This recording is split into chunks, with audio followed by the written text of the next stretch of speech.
Welcome back to our video tutorial series on amigurumi. In our last video we learned how to do the magic ring, which is the starting point for many patterns. In this video we're going to talk about working in the round and what that means for you. So here's our magic ring.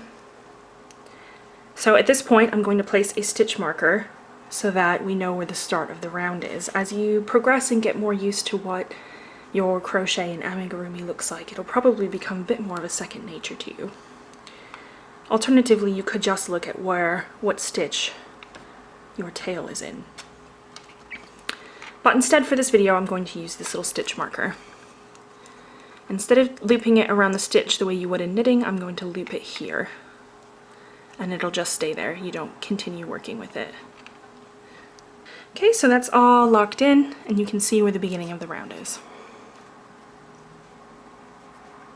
So when working in the round, if you want something to be flat, you need to keep doing increases on every round. Otherwise it'll start to curve up around the sides. Now obviously for toys, in many cases you want things to curve up around the sides in order to make a sphere or a head shape or an arm or whatever it is that you're making. But to begin, we're going to do a round to make this a bit bigger. Because let's just say, for instance, this isn't quite as big as we'd like it to be yet. So I'm going to do 2 doubles or 2 US singles into every stitch all the way around to increase the size.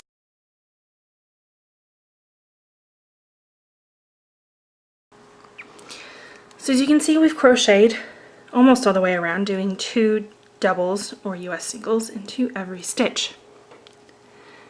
So now as we're coming up on the end of the round, we discover that it was useful to have that stitch marker there so that you always know where you are in reference to the rest of the round. I'm just going to flip that to the bottom and out of the way. So as you can see, we've made our circle almost twice as big. So if we wanted to do another round, we would be doing 2 doubles into every other stitch, and the next round would be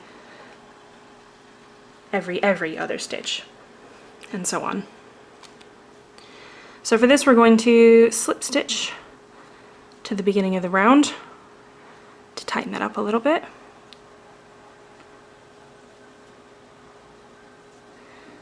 Okay, so now if we wanted to make a head or an arm, what we want to do is we need it to continue forward without increasing in size. So to do that, we're just going to keep going around and working 1 stitch into every stitch all the way around, and just carry on doing that.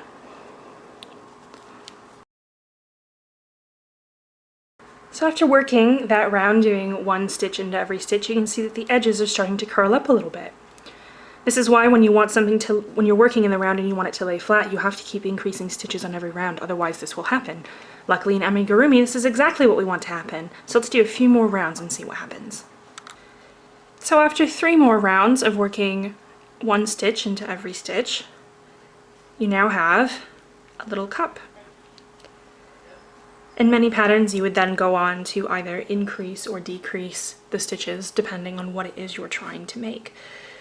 One little tip on filling is to make sure that you don't forget to fill your thing before you finish the pattern, and just start filling when you have a few stitches left open.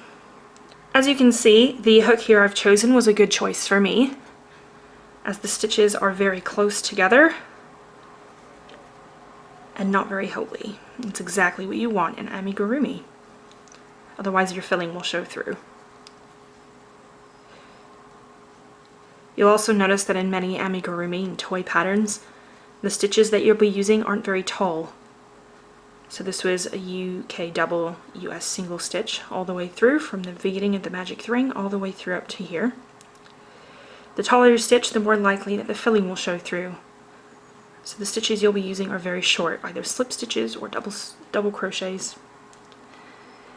And it's also important to note that you just keep working around and around, so it's not really a perfect circle, it's a little bit more of a spiral, which you'll notice if you try to work stripes, that it's difficult to remove the jog on the stripes. Obviously I'm working in a single color here, so that wasn't an issue.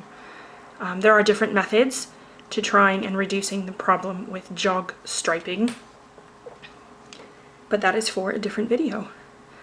So we hope that that helps you get a head start on some amigurumi, and we'd love to see what kind of toys and stuff that you make. Give us a tag on Instagram or on Facebook. Thanks for watching!